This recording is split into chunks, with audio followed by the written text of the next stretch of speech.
Okay, I'm going to do a few video tutorials on how to use the manager resources on the new TLA website. And I'm going to start with the first in the list. So in members area, if you hover over it, you can see that there's a login form and not much else. I've restricted all the members area, the members resources, and the manager's resources to those with the relevant login privileges. The first thing I'm going to do is I'm going to log in, and obviously you'll be using your own login details that I will have given you, but I'm going to log in as admin.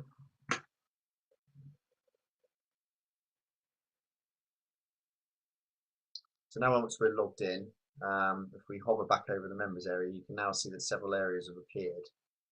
I'm just going to shift this over a little bit. So on the left hand side we've got all the user information. In fact, you'll be able to edit your own website profile, reset your password under website profile here by clicking this link, but I'm not going to do that because we're going to focus on the manager resources today. So the first thing is we've got members list, where we'll show all the active members with active subscriptions, so you can check that, go in there and check that very easily. It needs some work, so that's going to be updated over the next few weeks.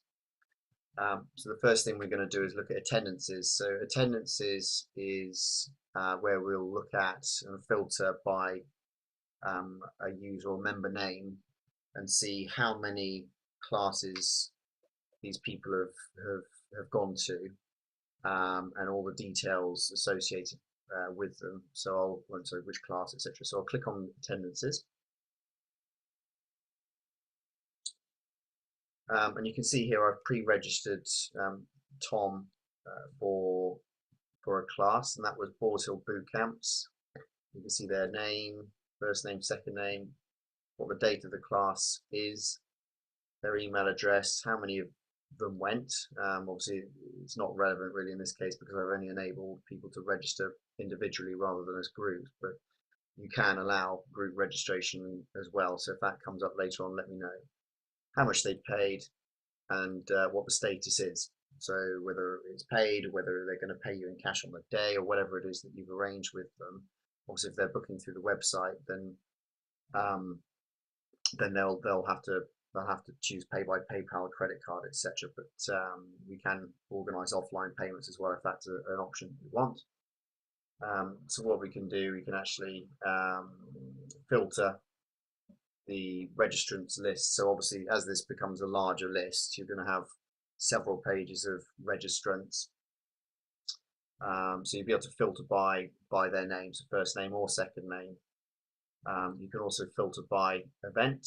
So you can see here a list of all the events that are currently on the calendar. So if you wanted to look at a specific date and see every single registrant for that particular class, then you could choose that class and it will automatically filter.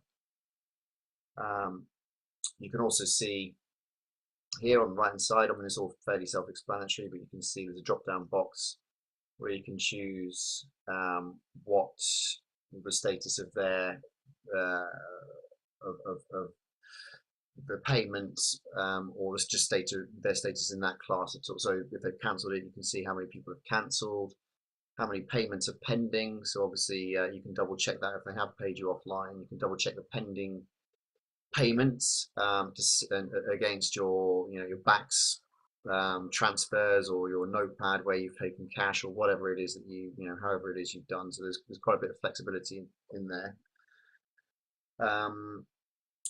So the other thing is you can check on this page is obviously you can click on the individual's name, and you can see the full details, including telephone number, postal address, all sorts. So if you wanted to have a quick look at, if you wanted to just quickly get in touch with them, each of these fields is that when they go through the registration are required, so they have to fill in their phone number, they have to fill in their postcode. So for all registrants that register for an event online, you will have all those details there. Equally, here you can manage their status. So if it was pending and they gave you some cash, rather than them having to go in and make any amends to their own status, you can pop in through this back end. Sorry, pop in through this interface, click on their name, and just click on paid, and then save registrant down at the bottom. and that'll update that status to paid rather than pending or whatever it is prior to you going in here. So that's really all there is about the registrants page. I'll be doing the other videos for the other menu options, and all these videos will be popping up here in the orange box on each of those pages with the relevant video for that page. So there you go. That's how you use the registrants list through the website front end.